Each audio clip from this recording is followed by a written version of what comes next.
മാംഗല്യം 4. രചനാ സംഭാഷണം നന്ദുവച്ചു കൃഷ്ണ. അരീ കാറിക്കൂവിയുള്ള വിളിയിൽ സീതമ്മയും ശേഖരനും ഒരുപോലെ ഞെട്ടിപ്പോയി. അരീ വരുന്നു പൂവേ. ആദ്യം അന്തിച്ചു നിന്നവൻ രണ്ടാമത്തെ വിളിയിൽ അവരുടെ മുന്നിൽ നിന്നും ചാടിപ്പോയി കാറിൻ്റെ പിന്നിലത്തെ ഡോർ തുറന്നു. നോക്കുമ്പോൾ കണ്ണും പൂട്ടി അടുത്ത കൂവലിനുള്ള തയ്യാറെടുപ്പാണ് കുഞ്ഞി പൂത്താങ്കിരി. അച്ഛാ വന്നു പൂവേ, ഇനി കരയല്ലേ. സീറ്റിൽ നിന്ന് അടുത്ത ബഹളത്തിന് തുടങ്ങുന്നവളെ കയ്യിലേക്കെടുത്തുകൊണ്ട് ഹരി പുറത്തേക്കിറങ്ങിയതും തല ഒന്ന് കുടഞ്ഞുകൊണ്ട് കൈമളുമാഷും പിന്നാലെ ഇറങ്ങി. അപ്പൂപ്പനും കൊച്ചുമോളും എഴുന്നേറ്റോ? കണ്ണടച്ച് ഹരിയുടെ തോളിൽ കിടക്കുന്ന മോളെയും കണ്ണും തിരുകി പുറകെ ഇറങ്ങി വരുന്ന കൈമളുമാഷിനെയും നോക്കിക്കൊണ്ട് ശ്രീധരൻ ചിരിയോടെ ചോദിച്ചു. ഉറങ്ങിപ്പോയടോ? യാത്ര നല്ല ദൂരത്തിലായിരുന്നില്ലേ? സൗഹൃദം നിറഞ്ഞ പുഞ്ചിരിയുമായി കൈമൾമാഷ് ഭാര്യയും ഭർത്താവിനെയും നോക്കി. അപ്പൂപ്പനല്ല, മുത്തശ്ശനാ. അവരുടെ വർത്തമാനം മുറിച്ചു വന്ന ശബ്ദത്തിൽ ശ്രീധരനും സീതമ്മയും ഒരുപോലെ ഞെട്ടിക്കൊണ്ട് കുഞ്ഞിപ്പെണ്ണിനെ നോക്കി. അച്ചോടാ, മുത്തശ്ശനാണോ? അപ്പൂപ്പയ്ക്ക് അറിയില്ലായിരുന്നല്ലോ. കുഞ്ഞിപ്പെണ്ണിനെ കൊഞ്ചിക്കാൻ വേണ്ടി ചെന്നതും അവൾ ഇപ്പോഴും കണ്ണട ചച്ചൻ്റെ കഴുത്തിലൂടെ വട്ടം ചുറ്റി പിടിച്ച് കിടക്കുകയാണെന്ന് കണ്ട് ശ്രീധരൻ അവളുടെ കാൽത്തുമ്പിൽ ഒന്ന് ഉമ്മ വെച്ച് വിട്ടു. എന്നെ തൊടണ്ട. ആരോ തൻ്റെ കാലിൽ തൊട്ടു എന്ന് തോന്നി പെണ്ണവൻ്റെ തോളിൽ നിന്നും മുഖമുയർത്തി. അയ്യോ, അതെന്താ തൊടണ്ടാത്തേ? നിച്ചറിയൂല. ആരാ ഇങ്ങള്? നല്ലപ്പോൾ കാണുന്ന രണ്ടുപേരെ നോക്കി ആ കുഞ്ഞിക്കണ്ണുകൾ മിഴിച്ചു. ഞങ്ങൾ കുഞ്ഞിൻ്റെ പുതിയ അപ്പൂപ്പനും അമ്മൂമ്മയുമാണ്. പുതിയതോ? മിഴിച്ചു നിന്ന കണ്ണുകളുടെ മുഴക്കം ഒന്നുകൂടി വലുതായ പോലെ തോന്നി രണ്ടുപേർക്കും. ആ, പുതിയത്. അവൾ പറയും പോലെ സീതമ്മയും തലകുലുക്കി. അപ്പോൾ പുതിയ അപ്പൂപ്പൻ്റെ അമ്മൂമ്മയുടെയും വീടെവിടാ? ആ കണ്ണുകളിൽ പിന്നെയും സംശയമാണ്. ദോ, ആ മുന്നിൽ കാണുന്ന വീടാണ് ഈ അപ്പൂപ്പൻ്റെയും അമ്മൂമ്മയുടെയും. കുഞ്ഞുമോള് വരുന്നോ? അമ്മൂമ്മ കൊണ്ടുപോവാം. അവളെ ഒന്ന് എടുക്കാൻ വേണ്ടി അത്രയും ആഗ്രഹത്തോടെ അവർ കൈനീട്ടി. നാ കുഞ്ഞുമോളല്ല, പൂവാ, പിന്നെ നക്ഷത്രയും അല്ലേ അരി? സ്വന്തം പേര് പറഞ്ഞിട്ട് അത് ഉറപ്പിക്കാൻ വേണ്ടി ഒന്നുകൂടെ അച്ഛനെ നോക്കുന്നവളെ നോക്കി ഹരി ഒരു കുഞ്ഞു പുഞ്ചിരിയോടെ തലയാട്ടി. ആണോടാ പൊന്നേ, ഇത് പൂവാണോ? എങ്കിലിനി മുത്തശ്ശിയും പൂവേന്ന് വിളിച്ചോളാം പോരെ? ഓക്കെ. അവർ നീട്ടിയ കയ്യിലേക്ക് നോക്കിയിട്ട് അങ്ങനെ അച്ഛൻ്റെ തോളിലിരുന്നവൾ തലകുലുക്കി. മുത്തശ്ശിയുടെ പൂവെന്താ അച്ഛൻ്റെ കയ്യിൽ തന്നെ ഇരിക്കുന്നേ? ഇങ്ങി വന്നേ, മുത്തശ്ശി ഒന്ന് എടുക്കട്ടെ കുഞ്ഞിനെ. ആ കുഞ്ഞിനെ ഒന്ന് എടുക്കാനുള്ള ആഗ്രഹം അത്രത്തോളം സീതയിൽ തിക്കുമുട്ടിപ്പോയി. നോ. അത്രയും ആഗ്രഹത്തോടെ കൈനീട്ടി ചെന്നവരുടെ കൈ ഒറ്റ തട്ടിനാണ് അവൾ തെറിപ്പിച്ചത്. കണ്ടു നിന്ന മറ്റുള്ളവരെല്ലാം ഒരുപോലെ അതിൽ വല്ലാതെയായി. പൂവേ, എന്താ നീ കാണിക്കുന്നത്? അതുവരെ സന്തോഷത്തിലിരുന്ന സീതമ്മയുടെ മുഖം മാറിയത് കണ്ടതും ഹരി ഒരൊറ്റ ഒച്ചയെടുപ്പായിരുന്നു.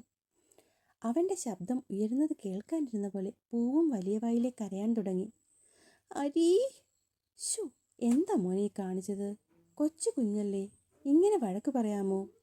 ആർക്ക് വേണ്ടിയാണോ അവളെ വഴക്ക് പറഞ്ഞത് അവരുടെ വഴക്ക് തന്നെ കേൾക്കേണ്ടി വന്നതും ഹരി എന്തു പറയണമെന്നറിയാതെ തോളിൽ കിടക്കുന്നവളെ മുന്നിൽ നിൽക്കുന്ന അമ്മയെ മാറി മാറി നോക്കി. പോട്ടെ പോട്ടെ, മുത്തശ്ശൻ്റെ പൂവിനെ ഈ അരിയാണോ വഴക്ക് പറഞ്ഞത്? നല്ല കമ്പിവിടെ ഉണ്ടോയെന്ന് നോക്കട്ടെ. ഇപ്പം കൊടുക്കുന്നുണ്ട് ഈ അരിക്ക് 2 അടി. എൻ്റെ കുഞ്ഞിനെ വഴക്ക് പറയുന്നു. കൈമളുമാഷ് ഇടവും വലവും ഒക്കെ നോക്കി വടി തപ്പുന്നു കണ്ടതും പെണ്ണ് ഹരിയുടെ കയ്യിൽ നിന്നും മുത്തശ്ശൻ്റെ കയ്യിലേക്ക് ചാടിക്കേറി.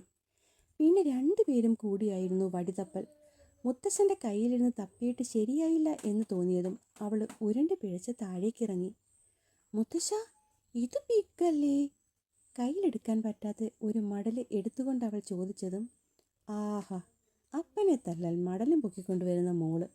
ഇതുപോലൊന്നിനെ ഇതിനു മുമ്പ് എവിടെയെങ്കിലും കണ്ടിട്ടുണ്ടോ ശ്രീധര? കുഞ്ഞിപ്പെണ്ണിനെ കേൾക്കാതെ അവിടെ നിൽക്കുന്ന സീതയും ശ്രീധരനെയും നോക്കി കൈമളുമാഷ് ചോദിച്ചതും കുറച്ച് മുന്നേ ഉണ്ടായിരുന്ന സങ്കടം മാറി സീതമ്മ ആ കുഞ്ഞിപ്പെണ്ണിനെ അത്രയും ആകാംക്ഷയോടെ നോക്കി നിന്നു. മുത്തച്ഛ, ഇത് ഓക്കെയാണോ? ഇത്തവണ ഒരു ചുള്ളിക്കമ്പാണ്. ഇത് പക്ക. അപ്പൂപ്പൻ തള്ളവിരൽ തുമ്പ് പൊക്കിക്കൊണ്ട് ഓക്കെ കാണിച്ചതും കുഞ്ഞിപ്പെണ്ണ് സന്തോഷത്തോടെ മുത്തശ്ശൻ്റെ കയ്യിലേക്ക് വടി കൊടുത്തു. ബാ മുത്തശ്ശ, അരിയനെ തല്ല. അവസാനം കുഞ്ഞിപ്പെണ്ണ് കൊണ്ടുവന്ന വടിയുമായി മാഷിനെയും കൂട്ടി തല്ലാനായി ചെല്ലുമ്പോൾ അത് ഏറ്റുവാങ്ങാൻ എന്ന പോലെ ഒരുവൻ കാറിലേക്ക് ചാരി ചിരിയോടെ നിൽപ്പുണ്ടായിരുന്നു. അപ്പൂപ്പനും അമ്മൂമ്മയും ഒക്കെ അവിടെ മായിക്കേ. മുത്തശ്ശനെ അരിയനെ തല്ലാൻ പോവാ. ദേഷ്യം വന്ന് മുത്തശ്ശൻ നിങ്ങിയും അച്ചു. കുഞ്ഞൊരു ഭീഷണിയുടെ സ്വരത്തിൽ അവളെ നോക്കി നിൽക്കുന്നവരെ ഹരിയിൽ നിന്നും മാറാൻ പറഞ്ഞതും ശ്രീധരനും സീതയും ചിരിയടക്കാൻ പറ്റുന്നുണ്ടായിരുന്നില്ല. ഓ അങ്ങനെയാണോ? എങ്കിലും ഞങ്ങളിപ്പോൾ തന്നെ മാറാം കേട്ടോ. മുത്തശ്ശനെ ദേഷ്യം പിടിപ്പിക്കണ്ട. അവളുടെ കുസൃതിക്കൊപ്പം നിന്നുകൊണ്ട് സീത ശ്രീധരൻ്റെ കയ്യിൽ പിടിച്ചു പറഞ്ഞതും അവിടെ അരിയും മുത്തശ്ശനും അവരുടെ പൂവും മാത്രമായി. അവളുടെ കുസൃതികൾക്കൊപ്പം നിന്നുകൊണ്ട് സീത ശ്രീധരൻ്റെ കയ്യിൽ പിടിച്ചു മാറ്റി. പെണ്ണിൻ്റെ നോട്ടം മുഴുവനും മുത്തശ്ശനിലാണ്. ഒപ്പം മുന്നിൽ നിൽക്കുന്നവനെ അറിയാതെ പോലും നോക്കാനേ പോയില്ല പെണ്ണ്. അപ്പം പൂവേ, തല്ലട്ടെ ഞാൻ നിന്റെ അരിയെ? തല്ലിക്കോ. അവിടുന്ന് ഫുൾ പ്രോത്സാഹനം. ഇത് ഭയങ്കര വേദനിക്കുന്ന കമ്പ. പാവം അരി, അവന് നല്ലോണം നോവും. പെണ്ണ് മൂളിയതും മുത്തശ്ശൻ പാവം വെച്ചുകൊണ്ട് പിന്നെയും പറഞ്ഞു. പൂവ് മുത്തശ്ശനെയും കയ്യിലിരിക്കുന്ന ചുള്ളിക്കമ്പിനെയും മാറി മാറി നോക്കി. ഹാ, തല്ലു കൊടുത്തേക്കാം. എൻ്റെ പൂവ് പറഞ്ഞിട്ടല്ലേ. ഇടം കണ്ടുകൊണ്ട് മുത്തശ്ശൻ പൂവിനെ ഇടയ്ക്കിടെ വിട്ട് നോക്കുന്നുണ്ടായിരുന്നു. പോട്ടടാ മോനെ, ഈ വടിവെച്ച് അടികൊള്ളുമ്പോൾ നീ 3-4 ദിവസത്തേക്ക് കരയുമായിരിക്കും. ചിലപ്പോൾ മുറിഞ്ഞ് നിറയെ ചോര പോലും വരുമായിരിക്കും. എന്നാലും എൻ്റെ പൂവ് പറഞ്ഞുകൊണ്ട് ഞാൻ നിന്നെ തല്ലുന്നേ. മുത്തശ്ശൻ ചുള്ളിക്കമ്പ് അവൻ്റെ നേരെ പൊക്കിയതും അയ്യോ, എൻ്റെ അരിയെ തല്ലണ്ട, ചോയ വരും, പൂവിന് പേടിയാ, അയ്യോ രക്ഷിച്ചേ, എൻ്റെ അരിയെ രക്ഷിച്ചേ. ഹരിയുടെ തോളിൽ വലിഞ്ഞു കയറി അവളുടെ നോട്ടം മുഴുവനും ഇപ്പുറത്തവളെ കണ്ണും തള്ളി നോക്കി നിൽക്കുന്ന ശ്രീധരനും സീതയിലുമായിരുന്നു. അപ്പൂപ്പ, അമ്മൂമ്മ, എൻ്റെ അരിയെ രക്ഷിക്ക്, അല്ലെങ്കിൽ മുത്തശ്ശൻ എൻ്റെ അരിയെ കൊല്ലും. ഇതുവരെ തിരിഞ്ഞുപോലും നോക്കാത്തവരെ രക്ഷയ്ക്ക് വിളിക്കുന്ന പൂവിനെ നോക്കി സത്യം പറഞ്ഞാൽ അന്തം വിട്ട് നിൽക്കുകയായിരുന്നു ശ്രീധരനും സീതയും. പോട്ടെ പോട്ടെ, ആരും അച്ഛയെ തല്ലില്ല, കുഞ്ഞ് കരയണ്ട, പൊന്നടങ്ങടി. ഇല്ല, അരി മുത്തശ്ശൻ തല്ലും, തോര വരും, അരി താഴെ വീണ് ചത്തുപോവും, വേണ്ട, അരിയെ തല്ലണ്ട. അവൻ്റെ തോളിൽ കെട്ടിപ്പിടിച്ചു. പിന്നെ ഒരേ കരച്ചിലായിരുന്നു പെണ്ണ്. കുറേയൊക്കെ സമാധാനിപ്പിക്കാൻ നോക്കിയിട്ടും നടക്കാൻ അവസാനം ഹരി അവളെയും എടുത്തുകൊണ്ട് പറമ്പിലൂടെ വെറുതെ നടക്കാൻ തുടങ്ങി. ഇതേ സമയം കൈമൾ മാഷ് ചിരിയോടെ അച്ഛനെയും മോളെയും നോക്കിക്കൊണ്ട് തിരിഞ്ഞു നോക്കുമ്പോൾ കാണുന്നത് കിളി പാറി പറന്ന പോലെ നിൽക്കുന്ന സീതയെയും ശ്രീധരനെയുമാണ്. നല്ലപ്പോൾ കാണുന്നത് കൊണ്ടാണ് രണ്ടുപേരുടെയും ഈ ഞെട്ടൽ. ഇനിയിപ്പം എന്നും ഇതൊക്കെ തന്നെ ആവുമല്ലോ കാഴ്ച. അപ്പോൾ പിന്നെ ഈ ഞെട്ടലൊക്കെ മാറി ഇത് ശീലമായിക്കൊള്ളും. കൈമൾ മാഷ് ഉറക്കെ ചിരിച്ചുകൊണ്ട് പറഞ്ഞതും ഒപ്പം നിന്നവരും ചിരിച്ചുപോയി. കുഞ്ഞിപ്പെണ്ണ് എപ്പോഴും ഇങ്ങനെയാണോ മാഷേ? ആണോന്നോ? ഇതിപ്പോൾ കുറേ മെച്ചമുണ്ട്. സാധാരണ അവന് തല്ലു കൊടുത്തിട്ടായിരിക്കും പെണ്ണിന് ബോധോദയം വരുന്നത്. അപ്പോൾ പിന്നെ എനിക്ക് ശനിയാണ്. അവളുടെ അരിയെ ഞാൻ തല്ലി, ചോര വരും, താഴെ വീഴും എന്നൊക്കെ പറഞ്ഞ് പെണ്ണെന്നെ ഇടം വലം ഇല്ലാതെ വലച്ചു കളയും.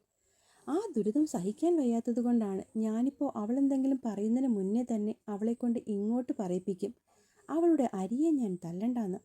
അപ്പം പിന്നെ ബാക്കിയുള്ളത് അച്ഛനും മോളും കൂടി നോക്കിക്കോളുമല്ലോ. കുറുമ്പിയാ അല്ലേ മാഷേ? അയ്യോ, ആണോന്നോ? അടുത്ത 10 പഞ്ചായത്തിനടുത്ത് വിതരണം ചെയ്യുന്നത് തന്നെ ഇവളുടെ അടുത്ത് നിന്നാ. അത്രയ്ക്കും കുരുത്തക്കേടാ കയ്യിൽ.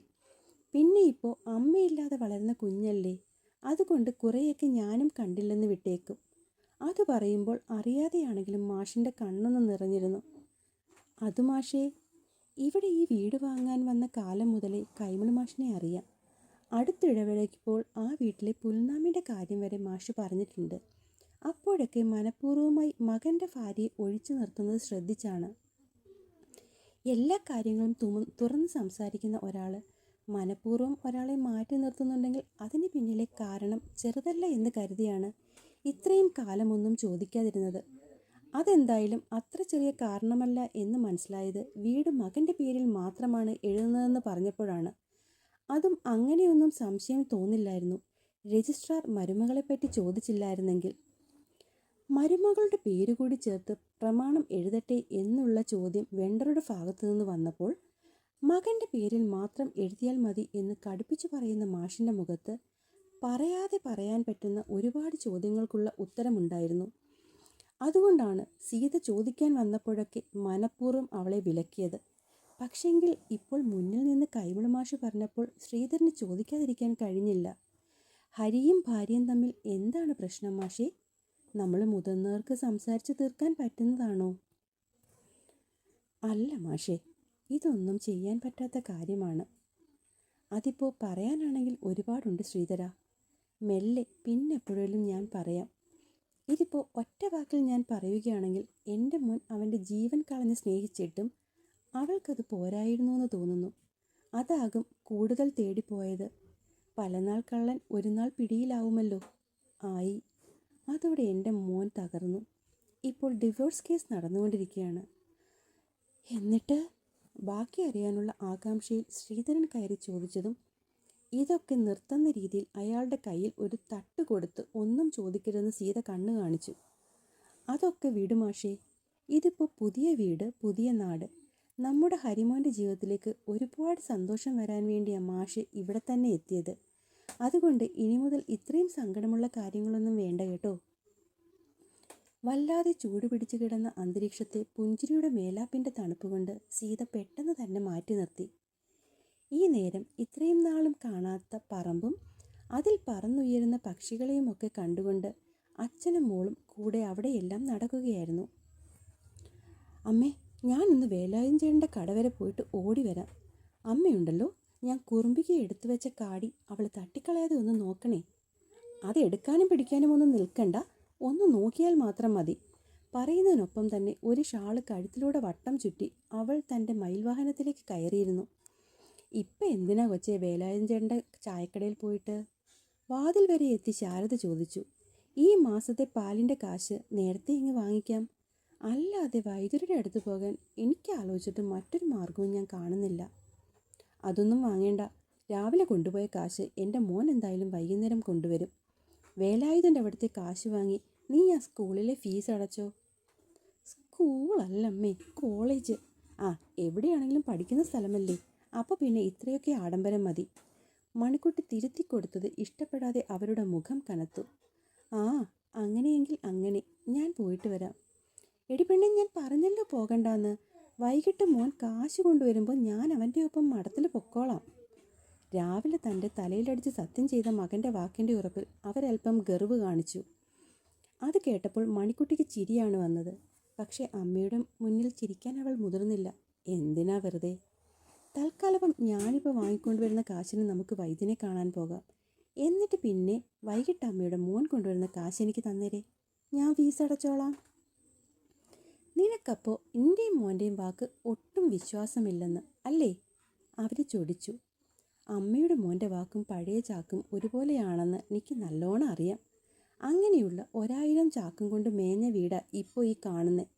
അതുകൊണ്ട് അമ്മയുടെ മോൻ്റെ വാക്ക് വിശ്വസിച്ചിരുന്നു കേട്ടോ. ഞാനിപ്പോൾ എന്തായാലും പോയിട്ട് വന്നേക്കാം. പെടലിലേക്ക് കാലെടുത്ത് വെച്ച പെണ്ണങ്ങനെ അറുത്തു മുറിച്ച് പറഞ്ഞതും ശാരദയുടെ മുഖം അങ്ങ് മാറി. ഒപ്പം ആവശ്യമില്ലാത്തൊരു ദേഷ്യം അവളോട് തോന്നുകയും ചെയ്തു. അപ്പോൾ അരി ആ ബേഡ് നെസ്റ്റിൽ മുട്ടയിട്ടു. എന്നിട്ട് ഒരു കുരുവിക്കോട് കണ്ട നിമിഷം മുതലുള്ള ചോദ്യങ്ങളാണ്. 1000 തവണ പറഞ്ഞു കൊടുത്തിട്ടും പിന്നെയും ഇതേ ചോദ്യം ചോദിക്കുന്ന മോളോട് ഒരു മുഷിപ്പുമില്ലാതെയാണ് ഹരി മറുപടി കൊടുത്തുകൊണ്ടിരുന്നത്. എന്നിട്ട് ആ എഗ്ഗിൻ്റെ പുറത്ത് അമ്മ കാവലിരുന്നു. എന്തിനാ കാവലിരിക്കുന്ന ഹരി? അത് അമ്മക്കിളിയല്ലേ പൂവേ. അപ്പോൾ പിന്നെ കുഞ്ഞിക്കിളിയെ നോക്കാൻ കാവലിരിക്കണ്ടേ?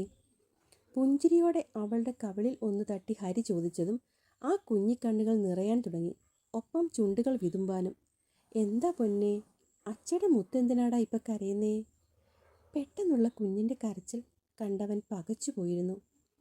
അമ്മ ബേഡ്, കുഞ്ഞി ബേഡ് കാവലിരുന്നു. എൻ്റെ മമ്മി എവിടെ അരി? കുറച്ച് ദിവസങ്ങളായി കേൾക്കാത്ത ചോദ്യം പെട്ടെന്ന് കേട്ടതും ഹരി മകളോട് എന്തു മറുപടി കൊടുക്കണമെന്നറിയാതെ അവളെ നോക്കി പകച്ചു നിന്നു.